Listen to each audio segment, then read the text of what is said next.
Spring is in the air, so let's talk about Flower, the artsy PS3 game where the player gives a helping hand to Mother Nature. That game company's Jenova Chen is here to share some insight on the game's creation, and PlayStation guru Ryan CLEMENTS actually reviewed the game pretty highly. I myself have played through it about 3 times, so we're both dying to ask some questions. Yes, absolutely. Thank you, Jess.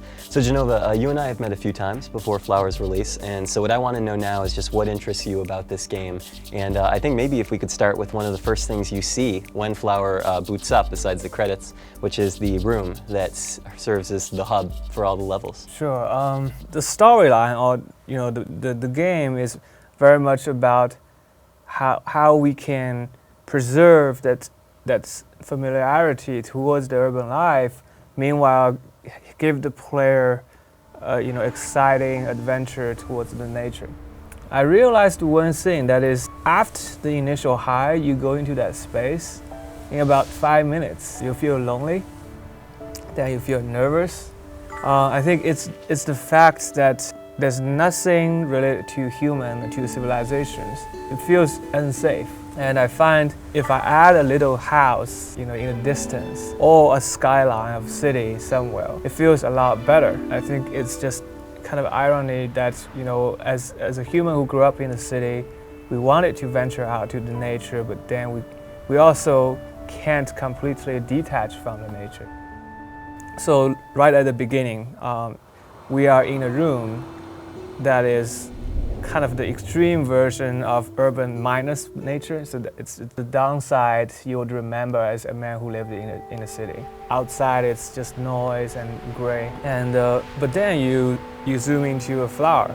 So you go into his desire, his dream, which is based on what he sees in the city that day. Initially, we actually have a lengthy story about a guy who lives in the city. So the room is actually his room, and the story is about him.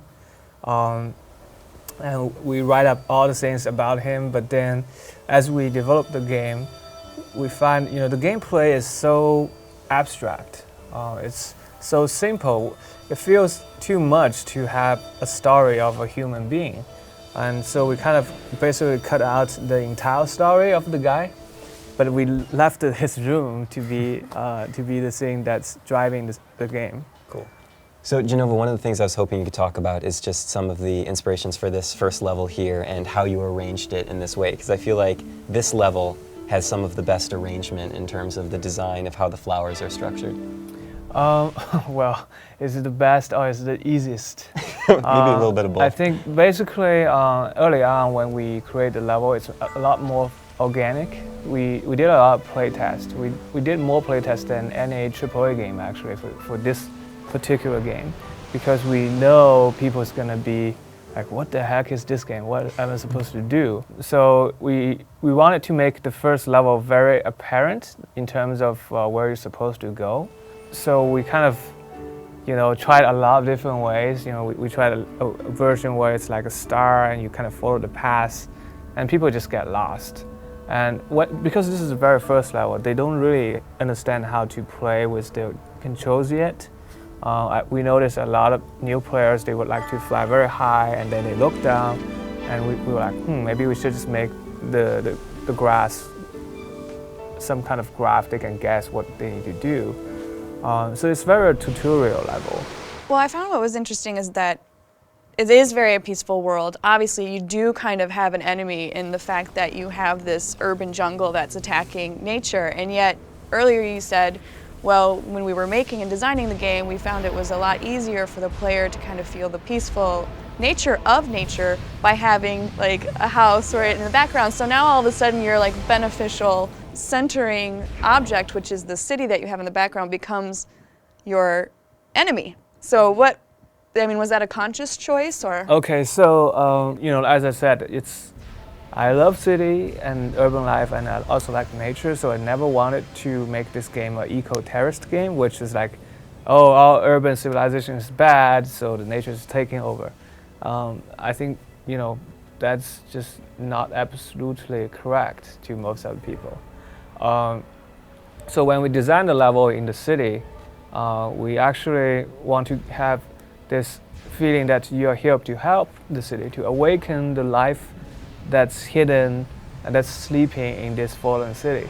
At the very beginning of the city level, I don't know if you remember, there are these buildings and lamps that kind of grow like a grass and flowers. It's kind of like the symbol that even the concrete structure could have life, and you can awaken that aspect from them. So in terms of boss fight, well, boss fight is a classic gameplay mechanics, the elements people always talk about.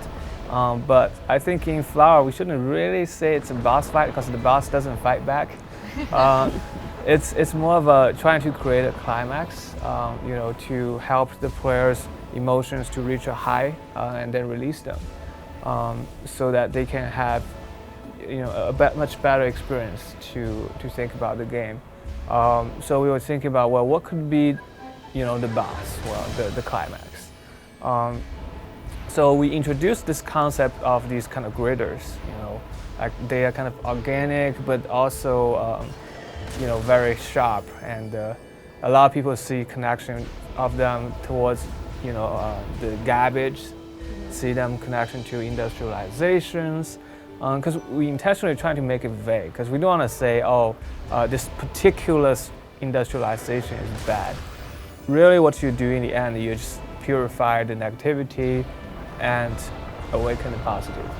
So we're about to get to one of my favorite parts in the game, which is reaching the very end of this quote-unquote boss fight. Can you talk about these images that you're about to see right at the end when you kind of, elevate right into the climax of the city here? So while you're rising, it looks like, a light hitting a flower, like basically light emitting, creating a flower image. And the structure of the tower has almost like a hand at the top, kind of like TGC logo. And it's more like, to me, it's like a blooming flower shape.